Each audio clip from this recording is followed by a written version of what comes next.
Hello and welcome to Sansad TV. You're watching Viewpoint with me, Frank Rausen Pereira. Well, 10 years ago, India launched the Digital India mission to democratize technology access. The mission has achieved remarkable success. Internet connections grew from 250 million to 970 million. UPI processes 100 plus billion transactions annually, and direct benefit transfer has saved 3.48 trillion rupees while empowering MSMEs nationwide. Now, the Digital India mission has truly transformed the nation by making technology accessible, empowering citizens and bridging gaps across sectors. The upcoming Digital India Act can further streamline and secure this transformation, ensuring a future where technology remains a tool for equitable progress. As India shifts from digital governance to global digital leadership, the road ahead requires sustained focus on inclusive innovation and technology solutions that truly empower every citizen. In this edition of Viewpoint, we will analyze the future of India's digital transformation. Joining me on the program today are Jitin Jain, Digitech expert, Loknath Panda, FinTech expert, and Prashant Sharma, Agri-Tech expert. Thank you to my guests for joining me on this edition of Viewpoint. All right, Prashant, let me start the program with you first. Let's understand, because you come from a very crucial sector, a sector that has been backbone really as far as rural India is concerned, agriculture, and your company deals with technology and is driven by technology with regards to agriculture. How would you look back at the Digital India mission and what kind of an impact and an impetus it has had on agriculture? First of all, thank you for giving me this opportunity and SLCM to invite in this platform. I will give you a very small perspective, and then I will try to make it understand that how it has impacted in last 10 years. Because we are predominantly a warehousing management company, and in the last 10 years, single unit warehouses have been converted into network of warehouses. Now, what does this mean? It means that not only the warehouses are interacting and creating the real-time data of the stored commodities, but also the space has increased. So increasing that space, erecting the warehouses in just 24 hours, that SLCM has done, and probably other people might also be trying to do the same thing. The commodities that are coming inside and getting stored in warehouses have been increased many folds to provide comprehensive quality check, and during the life cycle of commodity being inside the warehouse, managing the quality.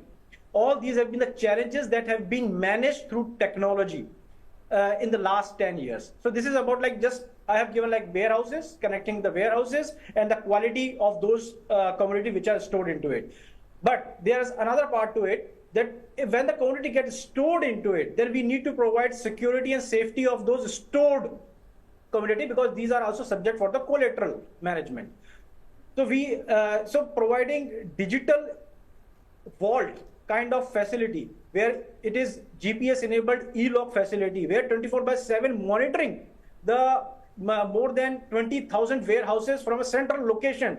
All this cannot happen without technology, without interconnectivity, as you have mentioned in your starting comments.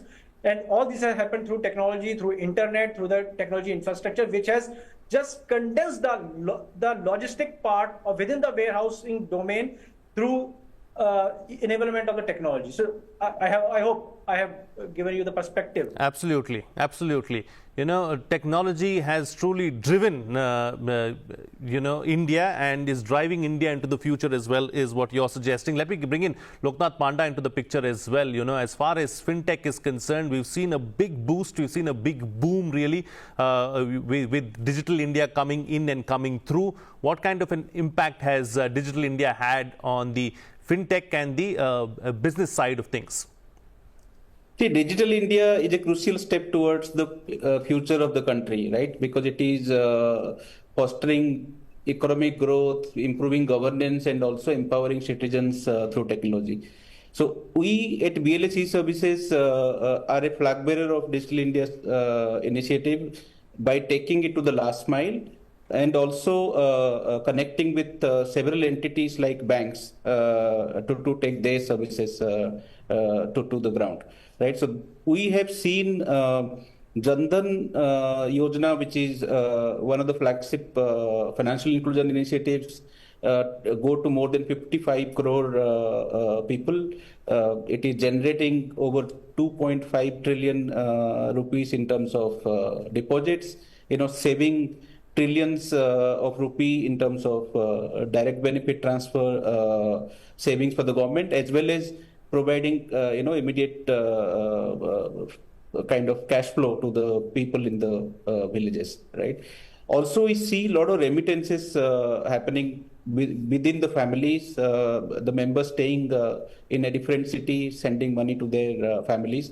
So we see a lot of growth in the fintech side, the financial inclusion side, and impacting the lives of people in a better way. We are also being able to provide doorstep services of requirements like Aadhaar, requirements like digital life certificate or Jivan Praman, right? The services to the senior citizens in particular to improve their ease of living. So there are various aspects that it covers, and that there has been a good move in Digital India way. Wonderful. Good to know that, the services have improved, and good to know that we are seeing last mile services reaching everyone really across the board.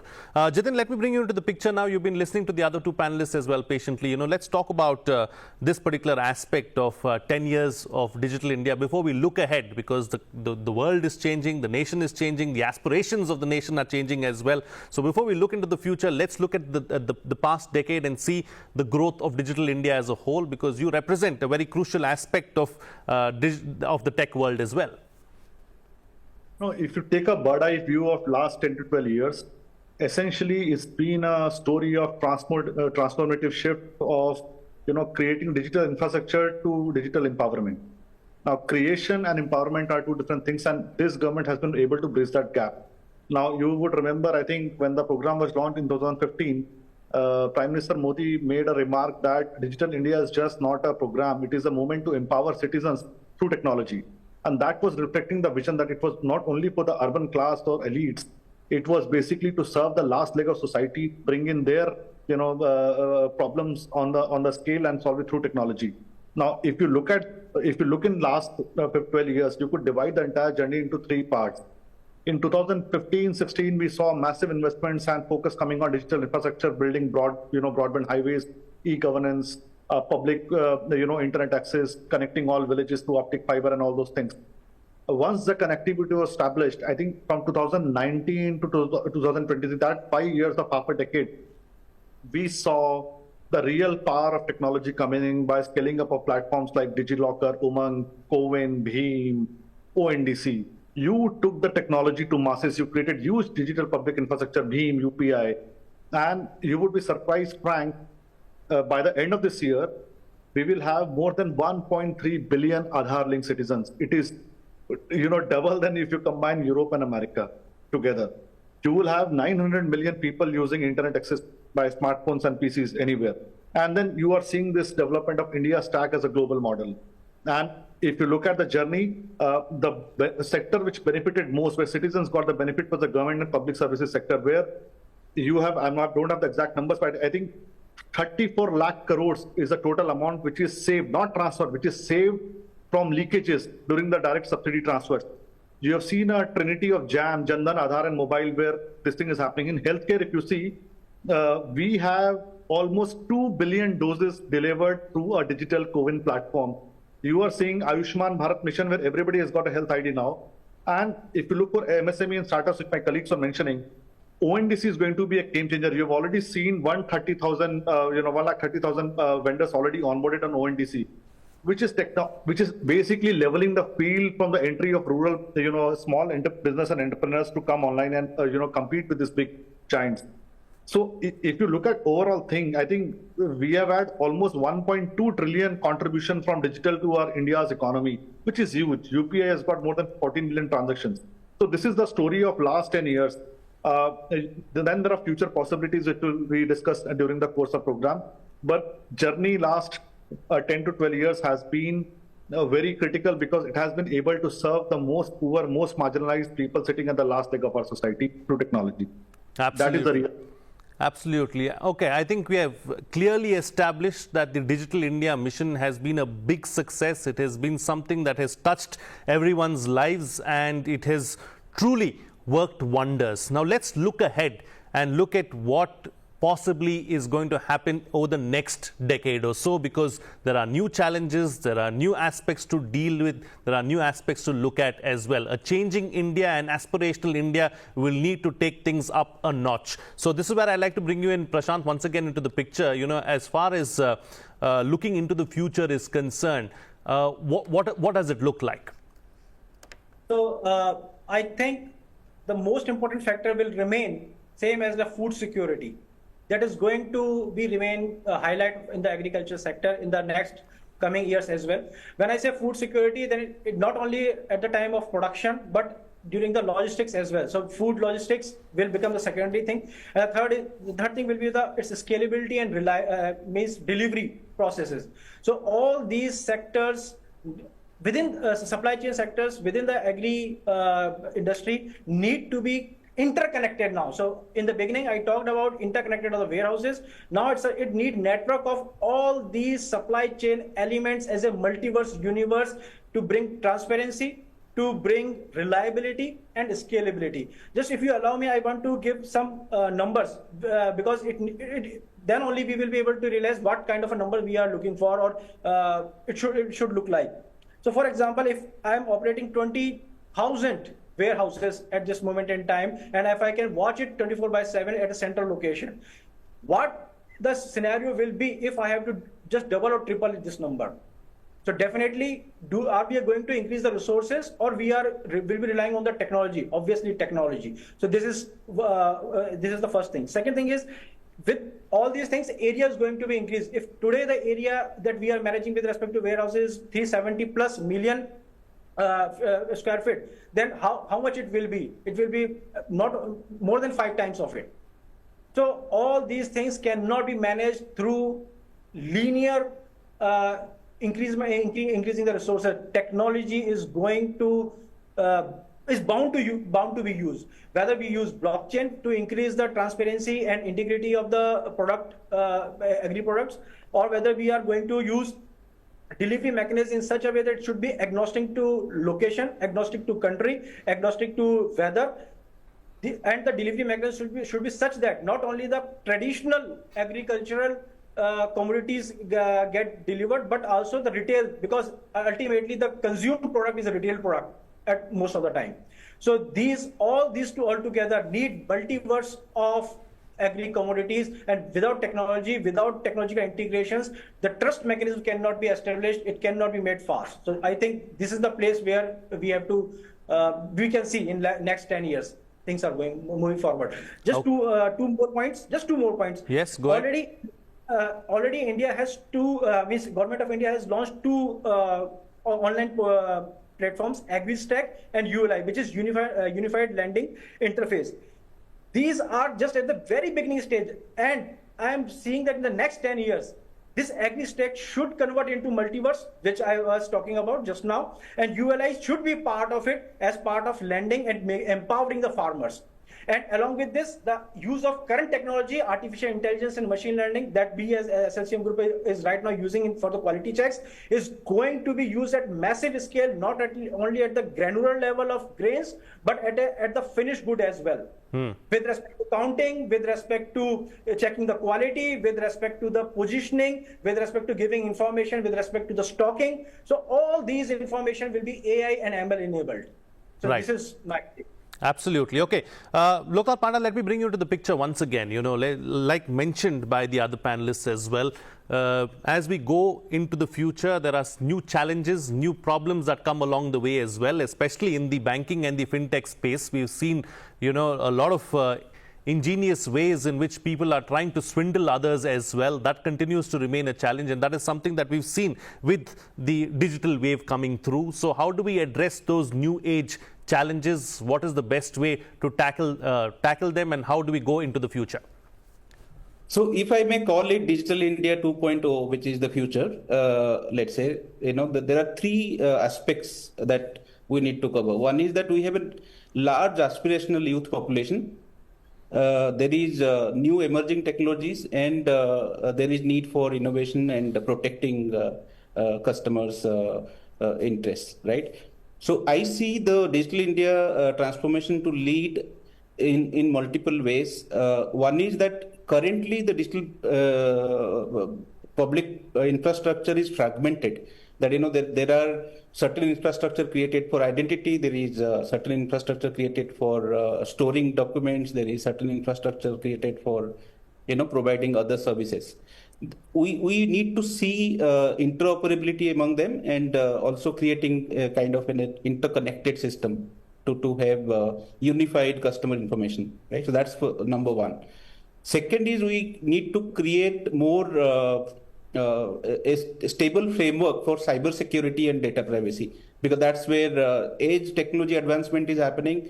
Also, there are issues that are coming in terms of mule accounts, in terms of other forms of cyber frauds and digital arrest kind of issues. So that requires a comprehensive framework to deal with multiple stakeholders to come on a single platform, like banks, NBFCs, other regulated entities to come on a single platform, the exchanges, the security exchanges and other information to come in, so that when there is a fraud that happens, it should not kind of transmit to multiple levels. There has to be a check at some point and recovery at some point, right? That has to be quick, so that the customer interest is protected.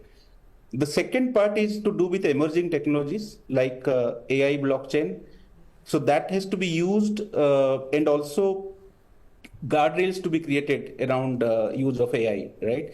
And the third aspect that we look at is, how do we leverage the land record system? Because we still need a little bit of work to do around, automation of land records, creating, blockchain-based tokenization of those, and then creating, funneling it to a unified lending interface kind of a system, right? So that people can monetize their land assets and, further their business, especially in the MSME sector. Sure. Right? The third aspect to do with, our large number of young population. We are only employing about 15 million people in the digital sector today. I see we can do a lot more by, further creating digital literacy, creating skilling, and filling the gaps of skills in emerging technology. So these are things that we look at. The fourth aspect that I would like to cover is possibly create a incentive scheme, like we had a PLI scheme or other schemes, to create foundational technologies in India. Today we are still dependent on certain aspects of foundational technology from other parts of the world, and something like a make tech in India, maybe, right? Right, absolutely. Okay, Jitin, let me bring you to the picture once again. We are looking at deep fakes, we are looking at AI taking over every aspect of our lives, we are looking at all these other new technologies that are emerging, that are coming through, quantum computing also, getting a big impetus across the world. So at a time like this, what kind of a digital India would you like to see? I think we would focus on 5 sectors in the next 10 years if we have to see Digital India 2.0, which transforms every life from fintech to farmer. And for that, you have to do 5 things. A, you'll have to get AI into governance, where you put AI for policy feedback, predictive service delivery. You would have to focus more on the adoption of digital rupee and CBDC, which is, they've already rolled it out, but it is yet to get adopted. So I think that could be one area where the government can focus on adoption of digital rupee. Obviously, we'll see the new 3.0 or 4.0 version of UPI coming in with, voice payments or, biometricless payments with wearables and all those things, offline transactions. We will be hopefully seeing smart villages in India, where entire 5G and IoT infrastructure is used in digital agricultural, water and, rural sectors. And we would see the emergence of India as a super exporter of digital public infrastructure. That is 5 things I think we are likely to see. But as a society, we must now invest heavily on quantum technologies, semiconductor design, and AI governance. This is primarily to remove our dependencies from the West and China. we should also focus on laws. We have to ensure that our data fiduciary norms are as per the global standard. We have to build trust-based DPI models to ensure that data is safe. We should have some sort of digital lokpal where you are able to resolve problems through a regulator, and the regulator is not bound by the lack of laws, but is able to guide the laws and the future lawmaking. And then I think we must now, being one of the world's largest smartphone population, focus on green digital infrastructure. This is we must have carbon neutral data centers. I think if we are able to do that, I am 100% sure that Digital India 2.0 will transfer every life from fintech to farmer. Absolutely. I think very well put and very well said. It's time to get closing concluding remarks now from all the panelists with the what next and the best way forward, starting first with you, Prashant. So I would say that the impetus that has brought in through the digital movement within India should be taken forward in the same passion, with the same way, and definitely as we need to ensure that the interoperability between the different sectors, between different supply chain need to be explored as well as should be exploited in order to make it a multiverse. So I would say this will be the way forward. Absolutely. Loknath Panda, your concluding remarks on the program. Yeah, the Digital India initiative has to be sustained with new strategic initiatives, especially focusing on the socio-economic landscape of the country and creating brighter future for our youth. And Jitin, close the show for us with your concluding remarks. I think the first decade of Digital India was about access. The next must be about inclusion, trust, and global leadership. And we must ensure that technology is no longer about screen and signals. It has to be about dignity, empowerment, and digital dreams of 1.4 billion Indians.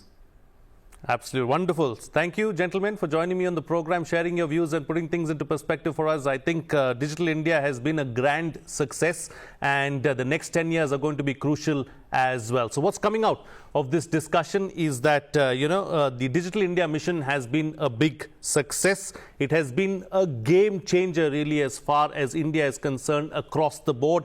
It has helped everyone along the way, even right down at the bottom. What we need is possibly a digital lokpal as we go more and more digital, and there could be more digital issues cropping up. Some form of a digital lokpal will be crucial and will be essential. Digital laws also need to be abreast with the times and made to global standards so that everyone gets benefited along the way. And finally, and most importantly, some kind of a data protection, it needs to be in place, because data is the new gold, and it is extremely crucial that every individual's data is kept safe, secure, and the bottom line being taking everyone forward together towards a Viksit Bharat. That's it in this edition of Viewpoint. This is Frank Rausen Pereira signing off.